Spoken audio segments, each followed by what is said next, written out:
Molality और molar concentration of solution की अगर मैं बात करूँ तो मोलैलिटी पर अगर मैं विचार करता हूँ तो मोलैलिटी जो है मोलैलिटी से डिफरेंट होती है। उसकी वजह क्या है कि मोलैलिटी हमेशा मास ऑफ सॉल्वेंट के विद रिस्पेक्ट निकाली जाती है। किसी भी कंपोनेंट का मास कभी टेम्परेचर के साथ वेरिएट नहीं होता है। इट मीन्स मोलैलिटी का ये सबसे बड़ा डिसएडवांटेज है कि टेम्परेचर पर वेरिएट नहीं होती।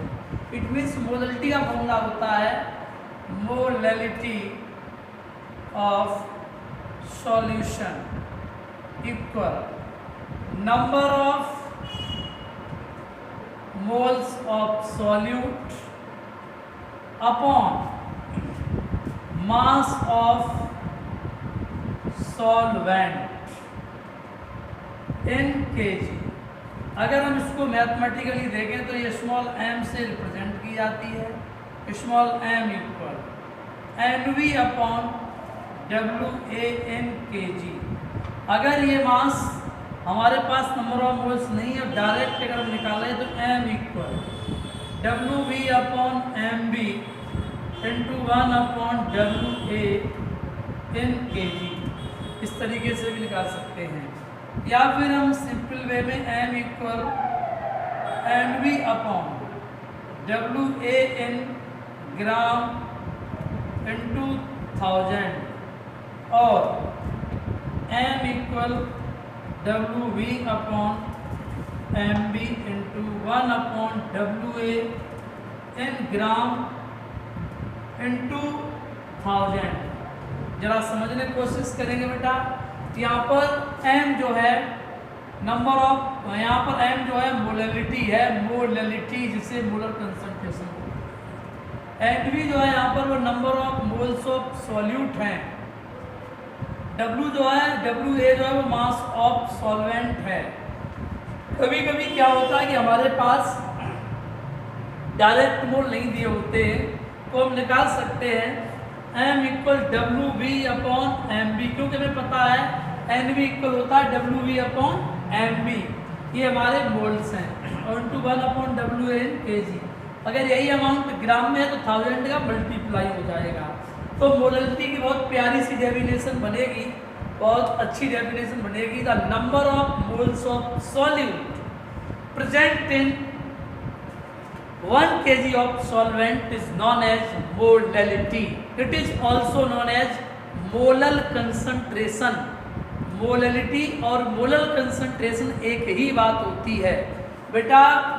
मोलैलिटी जो होती है वो कभी भी टेम्परेचर के साथ वेरिएट नहीं होती है, क्योंकि मोलैलिटी मास ऑफ सॉल्वेंट के रेसिप्रोकल होती है, लेकिन टेम्परेचर के साथ मास ऑफ सॉल्वेंट का कोई इफेक्ट नहीं है। क्योंकि किसी भी कंपोनेंट को आप कितना भी हीट करो उसके मास में कभी कोई चेंजमेंट नहीं आता है, इसलिए कांस्टेंट रहती है। इट मीन्स मोलैलिटी का टेम्परेचर पर कोई इफेक्ट नहीं है। एक सिंपल सा क्वेश्चन आता है एग्जाम में कभी कभी, what is the difference between a molality and molarity. तो आप कह सकते हैं molality remain unchanged at different temperature, but molarity change with change in temperature because molarity depend on the number of molarity depend on the volume of solution, but molarity independent on the mass of solvent at temperature. It is clear. अब हम एक अच्छा सा question यहाँ से आपको दे रहे हैं, आप करेंगे। वैसे तो हमने आपको सॉल्व करके भेजे हैं, लेकिन कुछ बच्चों की विशेष डिमांड पर हम वीडियो भी बना रहे हैं और आपके पास हर टॉपिक का एक एक वीडियो आता रहेगा और आप जुड़े रहें हमसे।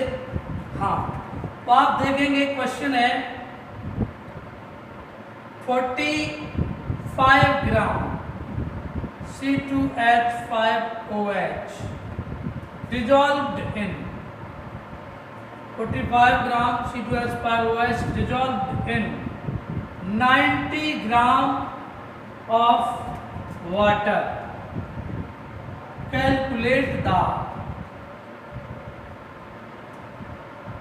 मोलर कंसंट्रेशन, मोलर नहीं, molar concentration of the solution.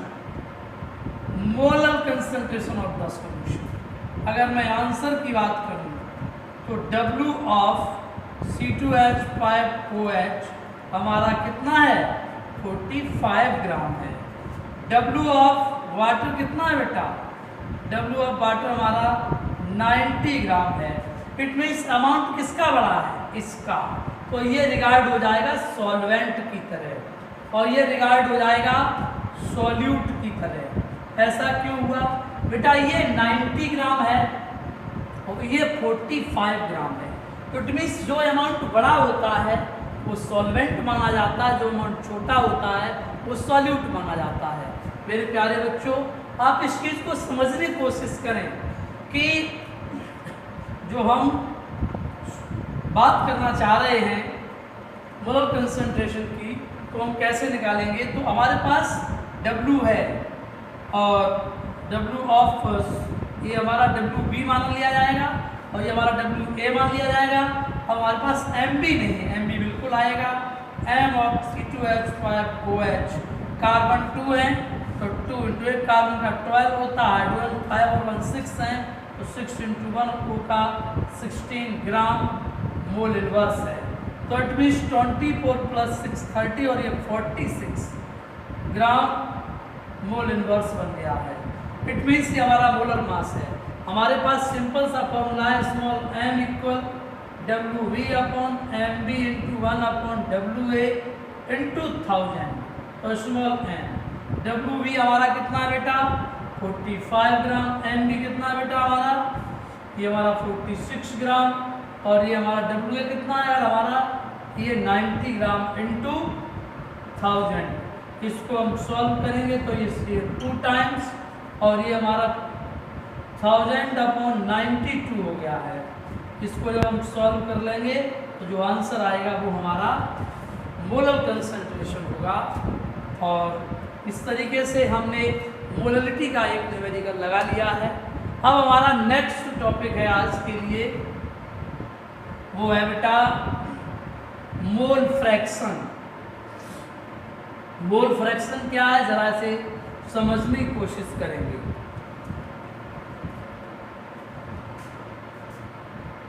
Mole fraction बेटा, मोल फ्रैक्शन किसी भी कंपोनेंट का वो पार्ट है, इसमें हम चाहे सॉल्यूट की अमाउंट निकालें चाहे सॉल्वेंट की अमाउंट निकालें, दोनों के हम मोल फ्रैक्शन निकाल सकते हैं। जैसे मैंने अभी आपको थोड़ी देर पहले बताया कि कंपोनेंट एक ये A है और ये कंपोनेंट B है। इस कंपोनेंट का मास WA है, इस कंपोनेंट का मास WB है, इस कंपोनेंट का मोलर मास MA है, इस कंपोनेंट का मोलर मास MB है। ठीक है बेटा, WA MA WB MB, इसके मोल निकल के आएंगे NA equal WA upon MB, इसके मोल निकल के आएंगे MB equal WB upon MB। ठीक, उठा करके हमने इन दोनों कंपोनेंटों को मिक्सअप कर दिया। जैसे हमने इनको दोनों को मिक्सअप किया तो हम इसे कह सकते हैं homogeneous mixture of A and B। इसे हम ट्रू सॉल्यूशन या सॉल्यूशन नाम दे देते हैं। इसके मोल, इसका जो मास है वो WS, इसके मोल NS WS WA plus WB, इसके मोल NS NA प्लस NB, इसे हमने मान देख लिया है यहाँ पर। तो मोल फ्रैक्शन का फॉर्मूला होता है mole fraction of any component equal, mole fraction of any component equal moles of that component upon total moles of solution. बेटा मोल फ्रैक्शन को x से रिप्रेजेंट करते हैं। x जैसे हमने ये लिखा तो x of A equal x subscript A equal mole of A upon mole of A plus mole of B, इसे हम कह सकते हैं Na अपॉन NS। इसी तरीके से mole fraction of B equal mole of B upon mole of A plus mole of B, इसे हम कह सकते हैं Na upon NS। It means यहाँ से हम बहुत अच्छी डेफिनेशन बता रहे हैं आपको। Mole fraction of any component in A solution is the ratio of mole of that component and total mole of solution. It means जैसे हमने माना एक सॉल्यूशन बनाया दो कंपोनेंट से, कंपोनेंट ए और कंपोनेंट बी। कंपोनेंट ए का मास WA है, मोलर मास MA है, तो इसके मोल हो जाएंगे NA equal WA upon MA। इसी तरीके से एक सॉल्यूशन एक कंपोनेंट बी का उसका मास WB है, उसका मोलर मास MB है, तो उसके मोल क्या हो जाएंगे MB equal WB upon MB। It means अगर हमने इन दोनों को मिक्सअप किया, मिक्सअप करने के बाद अगर हमने देखा तो WS equal WA plus WB यानी मास ऑफ सॉल्यूशन इक्वल, तो mole of solution NS equal NA plus NB। It means अब हम कह सकते हैं mole fraction of any component, mole fraction of any component equal mole of that component upon total moles of solution. Mole fraction of component को x से लिखते हैं, a के लिए x of a equal n of a NA plus NB, NA plus NB को हम कह सकते हैं NS। इसी तरीके से मोल फ्रैक्शन ऑफ B को हम XB कह सकते हैं, तो इसको हम कह सकते हैं NB upon NA plus NB, तो ये NA अपॉन NS हो जाएगा। ठीक, किसी बच्चों को कोई डाउट हो तो मोल फ्रैक्शन का डाउट हमसे हमारे पर्सनल व्हाट्सएप नंबर 9368607112 पर पूछ सकता है कॉल करके। ये कॉलिंग व्यवस्था आप शाम को 7 बजे से लेकर के 7 PM से 10 PM तक डिस्कस कर सकते हैं किसी भी समय पर। अगर आपको आज तक अभी तक जो पढ़ाए गए टॉपिक्स में कोई भी डाउट है, कोई भी स्टूडेंट किसी भी कंडीशन में फंसा है, किसी भी प्रॉब्लम में फंसा है, क्वेश्चन से लेकर के हम उसका solution with in 5 minutes online आकर के देंगे उसे। ठीक है।